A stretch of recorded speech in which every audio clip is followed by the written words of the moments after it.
So, second recruiter, like I said, she's a senior recruiter and project manager at the Richmond Group, which is another recruiting firm. So she mentioned that with her, she starts with a candid conversation with the candidates to ensure that the opportunities align. So just making sure that before she decides to full send this candidate to the next person, making sure that they know all of the exact qualifications, that you're familiar with, like if this is going to be a good fit for what you're looking for long term, the salary expectations. You're getting all of that pretty upfront. And that is usually the time that they're also going to say, hey, what is the salary that you're wanting? So I will say there's this kind of leads into it later. Some people, they give way low of a number because they're just excited for this opportunity. They're just like, whatever, here's a number. They haven't really done the research. Then you get to the end stages of the salary negotiation and they think like you're going to ask for go from 90K to 160 and think that that's appropriate. Like that's insane. So it can be really hard to renegotiate that salary number and not seem really rude or like, oh, I'm going to be making sure I get all that I'm worth out of here. So just keep in mind that you are having that conversation, but with recruiters, they're usually pretty upfront with this is the range that was given and I think that you could easily get this element of the range. So luckily, you're already getting inside scoop. She also said have realistic salary expectations. So again, that's done through market research, that's done through informational interviews. So just making sure that you're picking a number that is appropriate for both your level of experience, the position, the industry, and what the current market is for that role. That can be both in the DC region or just nationally what that looks like. So just making sure that you've kind of done your research so it's not like you're just picking a number out of thin air. So she did mention if you are unemployed, this is your first interview, this is the only interview you have lined up. It is really tempting to say, like, I'm going to give it all it's worth. I'm going to ask for 200. It's going to be fine. You do need to stay pretty humble and open minded because this is kind of the one chance you have right now. So you don't want to fumble it, just kind of testing the ropes here.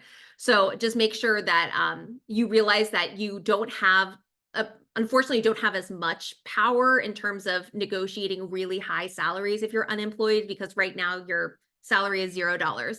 So they might take that into consideration if your resume says that you're currently unemployed, you have been for a certain amount of time, but the market expectations for what that role should be would still be appropriate for you for a salary expectation. You don't need to ask for 20K under or anything like that, but just don't so far surpass the number because as someone unemployed, like you need to be strategic. If you're employed, you also need to consider what salary increase would justify leaving your current company. Do you have a certain number in mind? Is there a number that you would have if you were promoted to a different position at that company? Is that possible? Sometimes you are just so ready to get out that you think like, I'll accept anything as long as it matches what I'm currently making. That's completely fine. It depends on who you are as a person and how fast you need to get out of that scenario. But just consider what number are you looking for? What is going to be the most beneficial? That's realistic. You can live off of it. You're going to thrive, but it's not so crazy high that they're going to retract the offer. So be polite, confident, and professional. She mentioned that it's really easy to get a little shifty during money conversations because it feels kind of icky sometimes if that's not your forte in that salary negotiation space. It can feel a little uncomfortable and unnatural.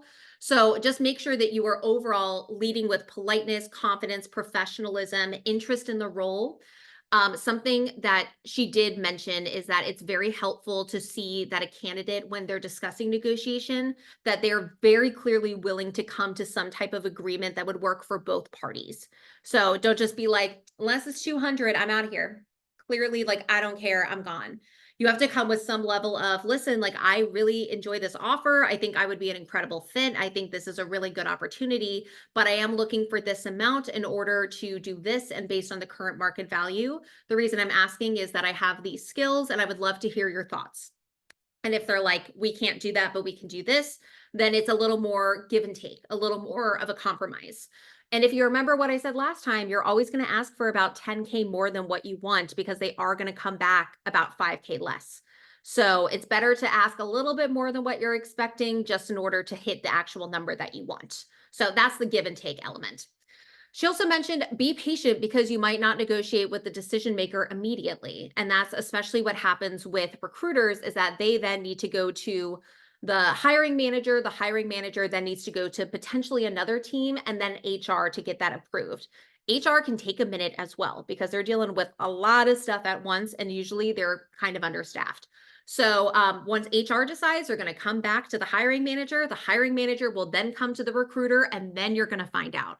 So as you can see, there's a couple different parties involved. So having patience and knowing that the fact you didn't hear back in 24 hours does not mean that they're not accepting the offer. It means that they have to tap a couple parties to make sure it can get approved. So keep that in mind as well. Plus, if you have a recruiter, you can also say, hey, any update? And they can check to see if they can find out an update. So that is another plus. Know the market, and unrealistic expectations can hinder negotiation. So that's just saying, again, if you are either starting with too low of a number or you're coming in for a nonprofit senior project manager role, asking for, like I said, like well over 6 figures, that's usually not going to be appropriate for both the nonprofit, the position title, the DC based, although DC, it is higher salaries, but you need to consider the industry and what's actually appropriate. So do your research, look on Glassdoor if you can to see what they're already putting for that role. And that will help you to make sure that you're familiar with the market. You've talked to some people there and you're not giving a number that is so wildly out of scope that they have no choice but to deny your request or rescind the offer. So keep that in mind. And then lastly, don't interrupt, wait for a pause to share information. I thought this was fascinating.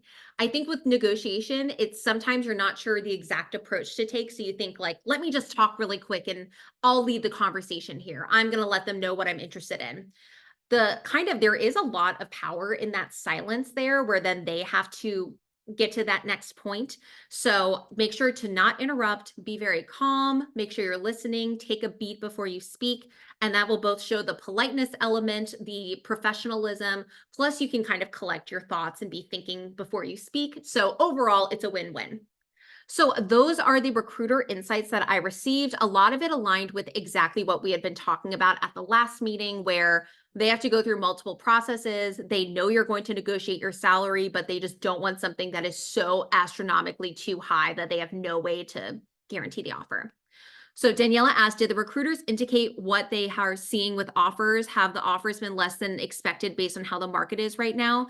They did not mention if it was massively different. I think what they've been seeing overall is that it's kind of like standard from probably the past 6 months or so. I know that we did talk about at some point that there was a lot of layoffs for different high-level senior executives to then hire someone else lower at a lower rate. So for those positions, because it's a lower position, it does come in at a lower rate. But right now, with the market, I think that it's kind of been consistent for them for about the last 6 months or so. But that is a really good question. And it might honestly depend on industry as well, because we're seeing a lot of flux with tech, as we know. Right now, most of the like consulting and things like that are pretty stable at the moment. So how and when do you negotiate a signing bonus? Excellent question. So this would be something that I would usually at the beginning when you're talking to the recruiter or talking to the hiring manager, that is when they first disclose if there is a signing bonus. So I know when I've worked with a recruiter in the past for a role, she was like, hey, listen, here's the standard salary. You are going to get a signing bonus that usually is approximately this amount. So keep that in mind. So as a recruiter, they'll usually tell you. Hiring managers, they don't always tell you at the beginning. I think that's the best form. But usually they'll bring that up when they're mentioning the salary elements. And if not, then they bring it up in the offer package. So whenever you're given an offer, you never want to say yes immediately, even if you're 1000% going to take the job. You want to say, thank you so much. This is an incredible offer. I'm really excited. I would love to take a couple days just to look through all of this and make sure that I have all the information I need and come back to you with a final answer. When can I provide that? So that's what you ask. And then in that package, they'll give all the benefits information, the salary, usually signing bonus. And if they don't, then you can follow up and say, hey, I'm just curious, when would be my first opportunity to do a performance review that could then lead to a salary increase? And is there any signing bonus here? And it might feel rude, but the worst they can say is no. And you're like, thanks. Okay, just checking. It's not standard for all industries. Like I interviewed for a real estate private equity company. They got a big signing bonus. Some of these bigger businesses, they got a big signing bonus. Nonprofits, smaller NGOs, they are not going to offer a signing bonus. Unfortunately, there may be some for senior executives at the chief level, but usually that's not as common. So, but excellent questions.